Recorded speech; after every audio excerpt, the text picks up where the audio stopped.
believe that a 16-year-old boy suffering from leprosy, a disease that people at that time considered a one-way ticket to death, could lead a small army to defeat an entire mighty empire as strong as Saladin? Sounds like a Hollywood movie script, right? But this is not fiction, but the true story of Baldwin IV, King of Jerusalem. With only a weak arm and a body eaten away by disease, he not only wielded a sword, but also held the destiny of a kingdom. And if you think you're having a bad day, wait until you hear about how Baldwin ran an entire nation while his body was melting day by day. So how did such a person become a legend? Let's explore. Welcome to Faces of History. Here we uncover fascinating stories from the past and dive into the lives of legendary figures who shaped the course of world history. If you're passionate about history and the incredible journeys of those who made it, don't forget to subscribe and hit the notification bell to stay updated with our latest videos. Let's embark on this inspiring journey through time together.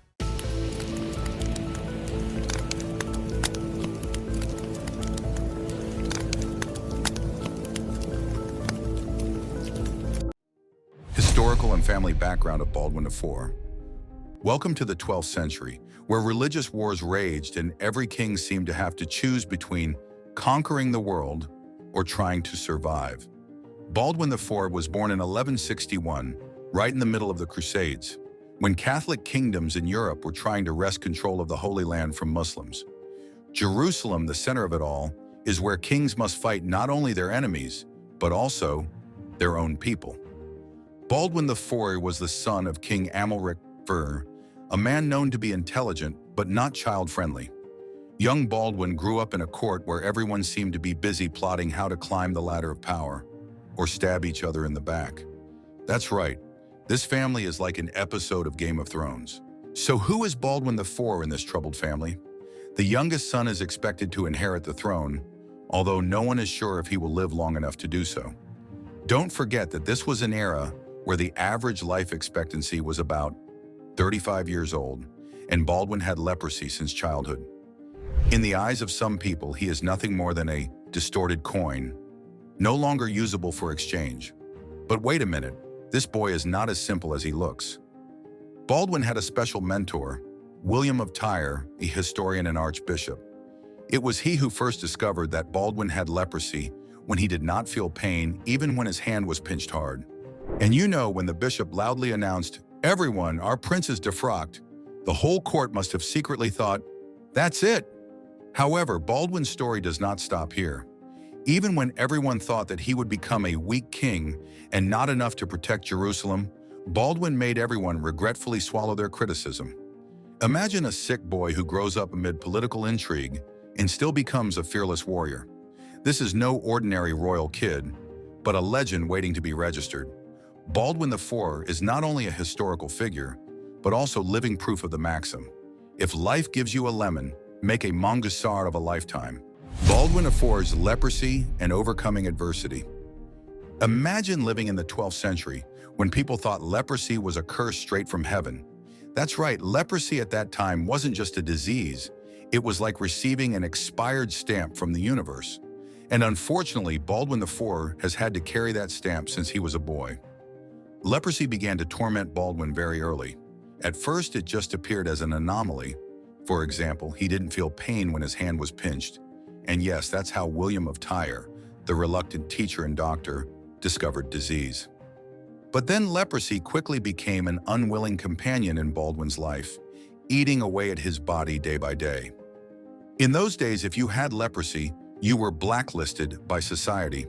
They think you are punished by the gods, as dangerous as a walking biological bomb, and just want to isolate you as far away as possible. But Baldwin is different. Instead of whining, "Why me?" this kid seemed to think, "Okay, just see what I do with it." This illness did not weaken Baldwin, but made his will stronger.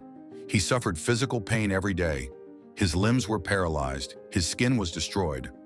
But that did not stop him from taking up his sword and going into battle. Yes, you heard right.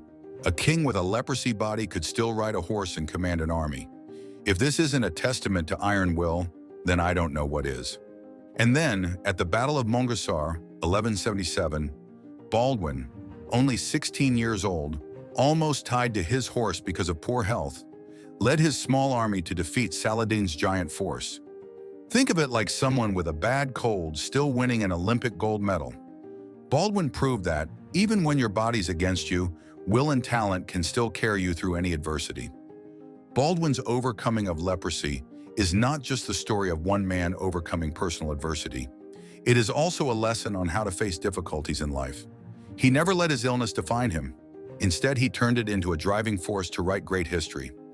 If you think your life is difficult, remember that Baldwin the Foreigner led an entire kingdom, with leprosy eating away at his body day by day. And if that doesn't make you feel inspired, then you definitely need a mirror to look at yourself in. Baldwin IV's military and strategic talents. When it comes to Baldwin IV, you might think, what can a king with leprosy do on the battlefield? But be careful with that thinking, because Baldwin not only knows how to wield a sword, but also knows how to use his strategic brain to surprise the whole world. Let's start with the Battle of Montgisard, 1177, one of the most brilliant moments in medieval military history. At the time, Baldwin was only 16 years old, and he faced one of the most brilliant military leaders of the Muslim world, Saladin. To make an easy comparison, this match is like a small high school football team having to play against the national team.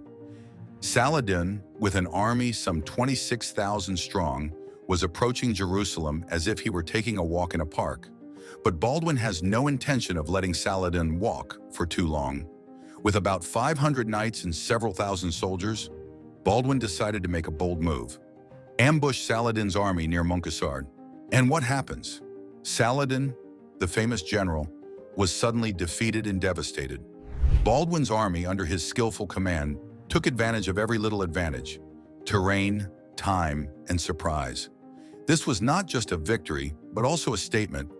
Never underestimate a person, even if they have to be helped on horseback. However, Baldwin's military talent extended beyond the Battle of Montgisard.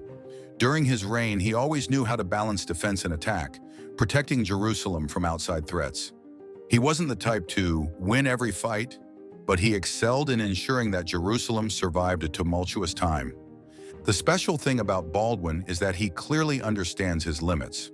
With a weakened body, he did not do it all himself, but knew how to use the best generals and strategists. If war is a game of chess, then Baldwin is an excellent chess player, always thinking a few moves in advance so that his opponent doesn't have time to react. Relationship between Baldwin IV and Saladin. Baldwin IV and Saladin, two people from two different worlds, standing on opposite sides of the conflict between Christianity and Islam, but having a complicated relationship, both contradictory and honorable respect. If you compare them to a pair of opponents, this is definitely an all-time classic match.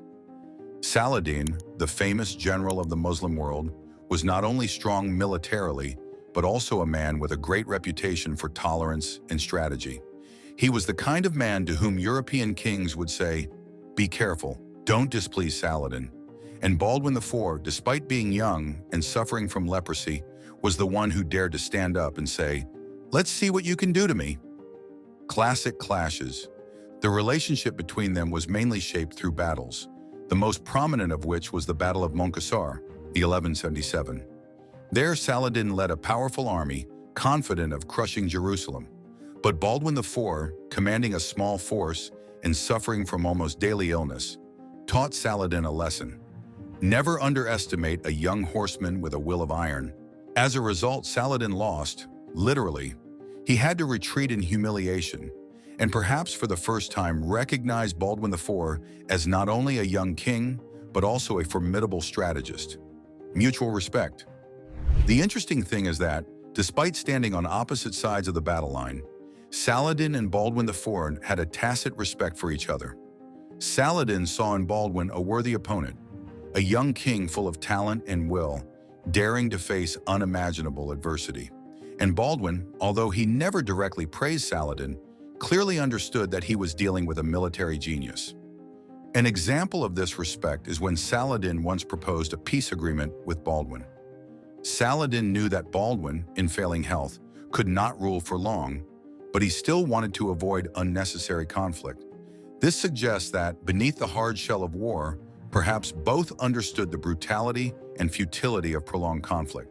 Two sides of the same coin. Although they were enemies, Baldwin and Saladin had something in common. Both were extraordinary leaders who overcame all their limits to defend their ideals.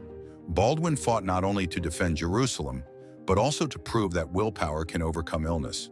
As for Saladin, he not only fought for territory, but also to affirm the unity and great spirit of the Muslim world. The relationship between Baldwin IV and Saladin is a lesson in respect between great opponents. Despite fierce fighting on the battlefield, both recognize the other's talent and will. They are not only enemies, but also a testament to the greatness of leaders who can overcome prejudice, even if only for a brief moment. And perhaps in another world, they could have been formidable allies, or at least the best of sparring partners.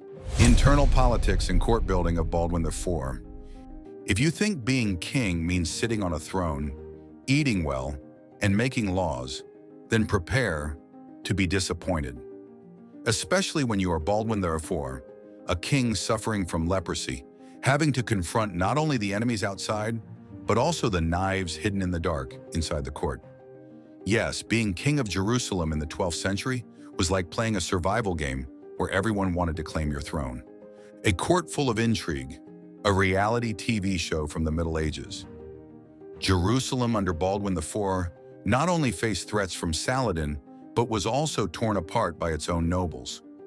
Don't forget, this was a time when nobles did not consider the king God's chosen one if he could not hold the sword in his hand. They looked at Baldwin, a young king tormented by illness, and thought, this is our chance to gain power. In the royal court, there were two prominent factions. House Ibelin, advocates of peace and wish to maintain order. The Courtenay family, a warlike faction, always seeking more land and power. As Baldwin weakened from illness, both factions fought for control in what amounted to a never-ending political wrestling match. And Baldwin? He has to run the country while trying not to let any side treat him nicely. Challenges in building the royal court. Baldwin understood that his body would not allow him to reign for long. Instead of trying to keep things under control, he focused on choosing the right successor. This is a smart strategy, and also risky. Baldwin's first choice was his sister, Sibylla, and her husband, Guy de Lusignan. But Guy is unpopular with the nobles. Imagine you're trying to find someone to give the keys to your house, but the only person willing is your neighbor who always sets the kitchen on fire. That's how Baldwin felt when he chose Guy. Realizing his mistake, Baldwin tried to correct it by giving power to more trustworthy people. But the divisions within the court made his plan almost impossible.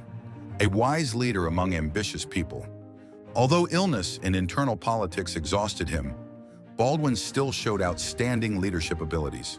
He is not the type to impose power with his fists, but instead uses intelligence and tact to balance the factions.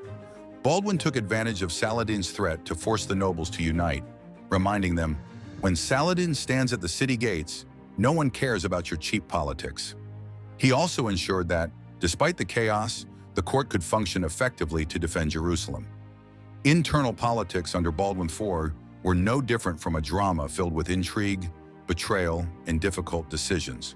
But amid all the chaos, Baldwin remains at the center of order, trying to hold together a court on the brink of collapse. Baldwin IV was not only a king, but also a symbol of resilience and the will to overcome adversity. He is living proof of the saying, you don't need a perfect body to do extraordinary things.